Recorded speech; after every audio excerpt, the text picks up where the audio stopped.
Dear students, today we are going to start domain, codominant range. First of all, we have studied the introduction of Gibson interface class. Today we are starting about the domain, codominant range. First of all, we see image and pre-image.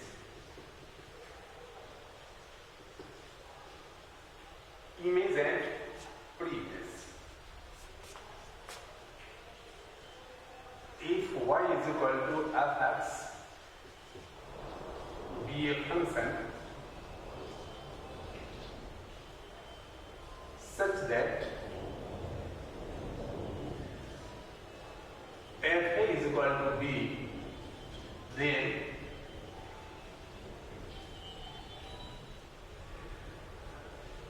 b is called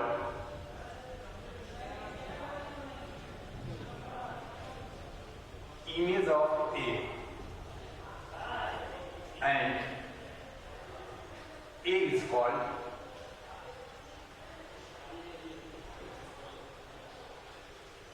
pre-image of b. Students, look here. I have written if y is equal to fx be a function such that f is equal to b, then b is called image of a and a is called pre-image of b. It means f is equal to b.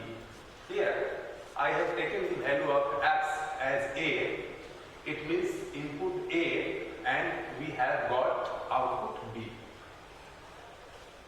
Just like then b is called image of a and a is called pre-image of b. Just like हम लोग यहाँ mapping मिलाते हैं, mapping में हम लोग लेते हैं, यहाँ हमने सेट a ले लिया, या हमने सेट b ले लिया, 1 2 3 ले लिया, 1 4 9 and 16 ले लिया, 1 से एसोसिएट हो गया, 2 4 से एसोसिएट हुआ, 3 9 से एसोसिएट हुआ, according to a rule up. It means f such that a tends to b. Then here 4 is the image of 2 and 2 is the pre-image of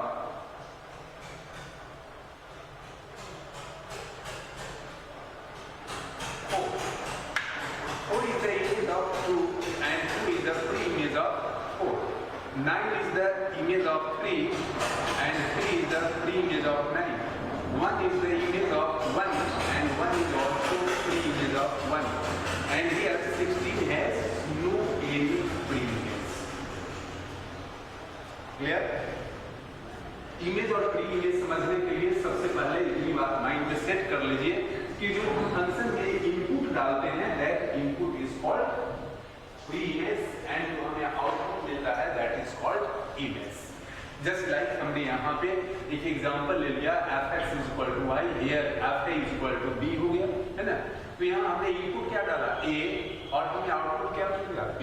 therefore b is called image and a is called pre.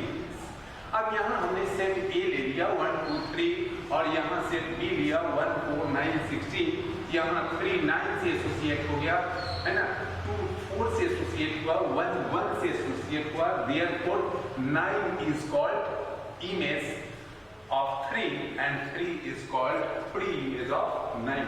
So it is the concept for image and pre-image of the function. As for example, ये clear हो गया. Now we are taking as an domain. What do you mean by domain?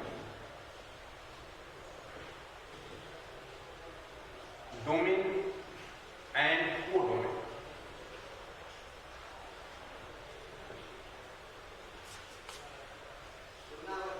If f such that a tends to b be a function,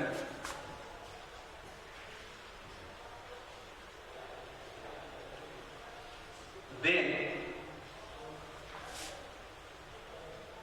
A is called domain and set B is called codomain.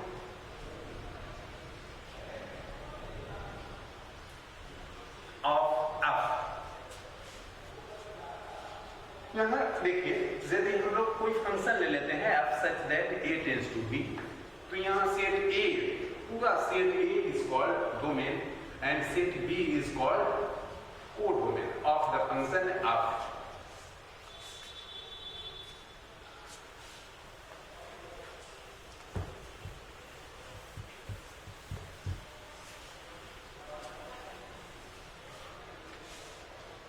As for example, I have taken here two sets A, B, C, 1, 2, 3, 4, 5. A is associated with 1, B is associated with 2, C is associated with 3. According to a rule F such that A tends to B. Here the function is defined from A to B. Therefore, the set A is called domain and set B is called codomain. As for example, domain is generally denoted by dom of F. Dom F. It means domain. Domain को हम लोग dom of F से represent करते हैं. Dom of F is called domain, है ना? And इसी को हम लोग लिखेंगे कोडोम. यदि कोडोमेन को यदि रिप्रेजेंट करना है तो codomain of F is equal to it is called codomain. And short में हम लोग कोडोम को हम लोग ऐसे भी लिख सकते हैं. शॉर्ट में डोमेन ऑफ एफ को हम लोग डी ऑफ एफ भी लिख सकते हैं. D of F it means domain of F. And है ना, कोडोमेन को हम लोग ऐसे ही लिखेंगे कोडोमेन ऑफ एफ, है ना. और डोमेन को हम लोग डी ऑफ एफ भी शॉर्ट में लिख सकते हैं. तो डोमेन ऑफ एफ का मतलब क्या हो गया? पूरा set A is called domain of F and set B is called codomain of F. It means we can write here domain of F as A, B, C and codomain of F is equal to यहाँ set B it will be 1, 2, 3, 4 and 5. तो clear हो गया? इसमें problem नहीं होना चाहिए मेरे समझ से. सिंपली यह समझ लीजिए सबसे पहली बात कि कोई फंक्शन डिफाइंड है A से B में, therefore A is and set A is called domain and set B is called codomain. And image और प्री इमेज के लिए हमने क्लियर कर दिया है कि जो हम लोग इनपुट डालते हैं that is called pre image and जो आउटपुट डालते हैं दैट इज कॉल्ड इनपुट डालते हैं that is pre image and output जो मिलता है दैट इज कॉल्ड इमेज. तो यहाँ डोमेन है कोडोमेन के संबंध में हम लोग क्लियर कर लिए, है ना. फंक्शन में डोमेन कोडोमेन मायने रखता है, बड़ा इंपॉर्टेंस है इसका. एंड रेंज, इसके बाद हम लोग रेंज देखेंगे. ये सब कॉम्पिटिटिव एग्जामिनेशंस के लिए भी बहुत सारे ये इंपॉर्टेंट बात है इसका concept. Now range.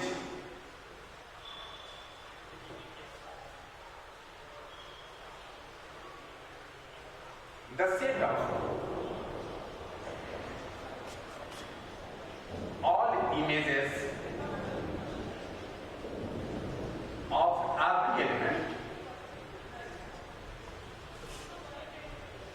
of domain of the function f is called a range. It is generally denoted by RANGE, range of F. Example, इसमें समझने की बात है set of all images of every element of domain of the function F. कोई भी function यदि F defined है A से B में, तो जितने इमेजेस होंगे, इमेज के लिए हमने क्लियर कर दिया है, इमेज में आप लोगों को दिक्कत नहीं होनी चाहिए. इमेज को हमने क्या कर दिया, जो हमें आउटपुट मिलता है दैट इज कॉल्ड इमेज. तो हम जो इमेज जो कलेक्ट करेंगे, पूरे इमेज का जो हम एक सेट बनाएंगे that set is called range of the function F. Example देंगे और यहाँ क्लियर हो जाएगा. As for example I have taken here set A and here set B. यहाँ हमने A में ले हमने ले लिया 1 2 3 and here is 1 4 9 16 1 is associated with 1 2 is associated with 4 and 3 is associated with 9 here according to a definite rule f and here f such that a tends to be a function from a to b therefore if we have to write here the range of the function f तो हम range में हम यहाँ लिखेंगे इसमें only image का set range of F के लिए ओनली इमेज का सेट देखेंगे तो इसमें आप लोगों को हमने बता चुका है कि इमेज कौन है तो जो आउटपुट हमने इनपुट 1 डाला आउटपुट 1 मिला इनपुट 2 डाला आउटपुट 4 मिला इनपुट 3 डाला आउटपुट हमें 9 मिल गया तो यहाँ आउटपुट मिलने वाला कौन कौन है 1 4 9 इट मींस एक इमेज है 1 4 9 तो 1 4 9 का जो हम एक सेट बना देंगे दैट इज कॉल्ड रेंज 1 4 9 का हमने सेट बना लिया this is called range of the function of तो हमें रेंज क्लियर हो गया रेंज ओनली इमेज का सेट होगा है ना और यहाँ थोड़ा सा हम और डिस्टिंक्शन करते हैं ना थोड़ा और क्लियर करने के लिए यदि हम ले लें तो यदि हम कोडोमेन ले लें कोडोमेन ऑफ एफ यदि हम लिखना चाहें तो what do mean by codomain of F तो देखिए कोडोमेन हमने बताया होगा पूरा सेट बी कोडोमेन कहलाता है तो सेट बी कौन सा है सेट बी का एलिमेंट्स आपका हो गया 1 4 9 एंड 16 तो यहाँ पे आपका कोडोमेन पूरा सेट हो गया वही रेंज क्या हो गया तो only set of images of every element of क्या हो गया डोमेन के हर एलिमेंट का जो इमेज हुआ उसका सेट कर देंगे दैट इज कॉल्ड आपका रेंज और वो कोडोमेन हो गया तो यहाँ आप देखेंगे क्या कि रेंज ऑफ एफ हो गया 1 4 9 एंड कोडोमेन ऑफ एफ हो गया 1 4 9 एंड 16 तो क्या दोनों इक्वल है नहीं हो सकता नहीं यहाँ इक्वल तो हम कह सकते हैं कि रेंज ऑफ एफ और कोडोमेन ऑफ एफ इक्वल होना आवश्यक नहीं है लेकिन यहाँ पे हम देख रहे हैं कि रेंज ऑफ एफ का सारा एलिमेंट्स कोडोमेन ऑफ एफ में है ना देयरफॉर हम कह सकते हैं यहाँ कह सकते हैं क्या कि range of F is the subset of codomain of F clear हो गया range of F is the subset of codomain of F मतलब रेंज का सारा एलिमेंट किसमें बिलोंग करेगा कोडोमेन में लेकिन कोडोमेन और रेंज इक्वल होना आवश्यक नहीं है ऐसे कभी कभी इक्वल भी हो सकता है लेकिन ये इक्वल होना आवश्यक नेसेसरी नहीं है ना so therefore and we can say range of the function is the codomain and the subset of codomain of that function okay तो range codomain domain image pre image ये सब क्लियर हो गया इसमें हमारे समझ से कभी दिक्कत नहीं होनी चाहिए सिंपली माइंड फिक्स कर लीजिए कि रेंज क्या हुआ इमेज का सेट हुआ और कोडोमेन क्या हुआ तो पूरा सेट बी हो गया कोडोमेन और डोमेन क्या हुआ तो सेट ए हो गया डोमेन है ना और इमेज और प्री इमेज के लिए तो हमने पहले ही बता चुका है कि जो भी इनपुट फंक्शन में डालते हैं that is called pre image and जो हमें आउटपुट मिलता है that is called image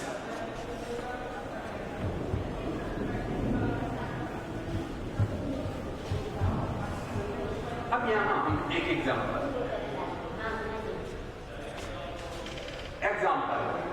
late a is equal to 1 4 9 8 1 2 3 4 b is equal to 1 4 9 16 25 and 36 हमने ले लिया एंड यहां हम f(x) ले लेते हैं f(x) is equal to यहाँ f such that a tends to b such that f(x) is equal to हमने x square अब यहाँ मैं function f(x) is equal to x square या यहाँ तो हमने एक फोटो बना करके बता दिया it means according to mapping हमने बताया लेकिन अब मैं यहाँ एक दो सेट्स ले लिए टू सेट्स लिया एक set a and set b ले लिया और यहाँ फंक्शन डिफाइंड है a से b में and here f(x) is equal to x square तो आप लोग एक और बात माइंड में यहाँ सेट कर लीजिए डोमेन को यदि शॉर्ट में यदि माइंड में सेट करना है कि what do you mean by domain तो डोमेन के लिए यदि आप देखेंगे तो डोमेन को यहाँ माइंड में आप सेटअप कर लीजिए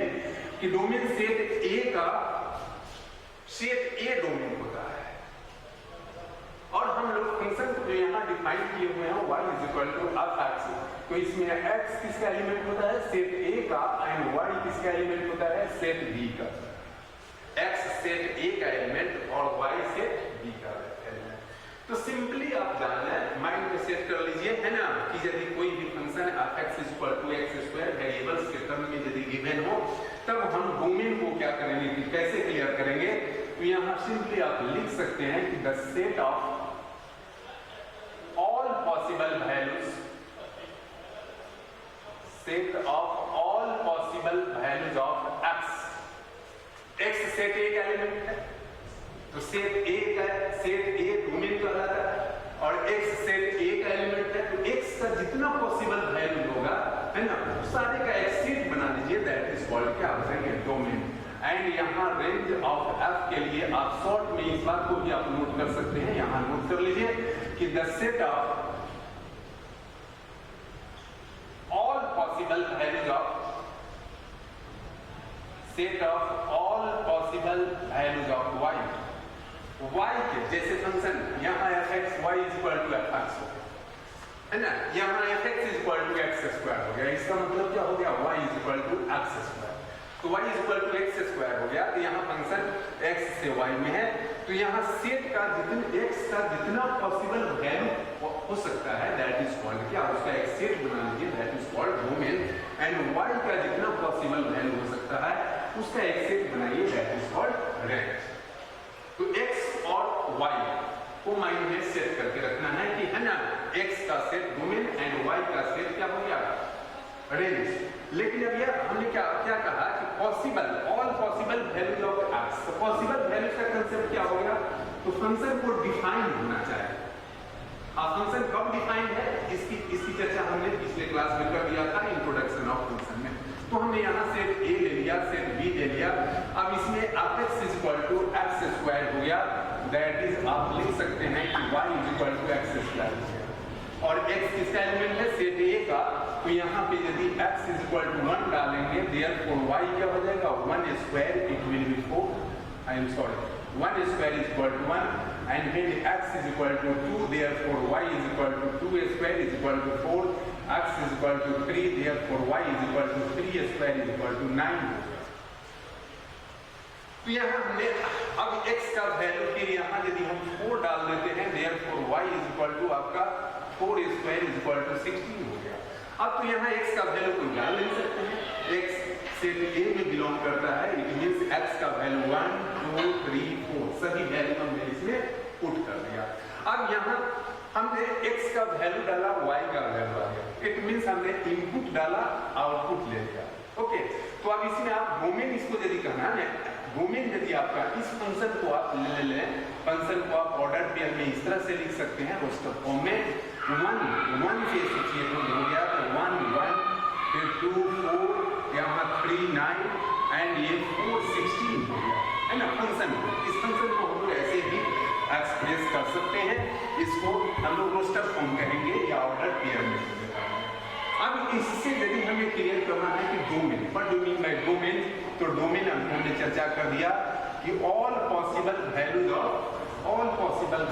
x, तो x का कौन कौन सा पॉसिबल वैल्यूज है, यहाँ 1 2 3 4 सेट A का एलिमेंट्स है, तो यहाँ सेट A का एलिमेंट 1 2 3 4 डाल दिया, है ना। और फिर हमने कोडोमेन की चर्चा हमने की थी, तो यहाँ कोडोमेन ऑफ f क्या कहलाता है, सेट B, A से B में फंक्शन यहाँ डिफाइंड है, तो सेट B, पूरा सेट B को हम क्या कहेंगे, हम कोडोमेन, इट मींस 1 4 9 16 25 एंड 36 हो गया। और रेंज ऑफ f, यदि हमें रेंज निकालना हो तो रेंज के लिए हमने चर्चा की है कि all possible values of y is called range. तो ऑल पॉसिबल वैल्यू, x का वैल्यू हमने डाला, इसमें इनपुट डाला, आउटपुट हमें कौन कौन सा मिल गया, 1 4 9 एंड 16, तो इसका सेट बना लेंगे 1 4 9 एंड 16, तो दिस इज कॉल्ड रेंज। मेरी समझ से डोमेन, कोडोमेन एंड रेंज में कोई दिक्कत नहीं होनी चाहिए, है ना। आप लोगों को क्लियर हो गया होगा, इसको आप लोग नोट भी कर सकते हैं, और इसके बाद और हम लोग एग्जांपल देखते हैं।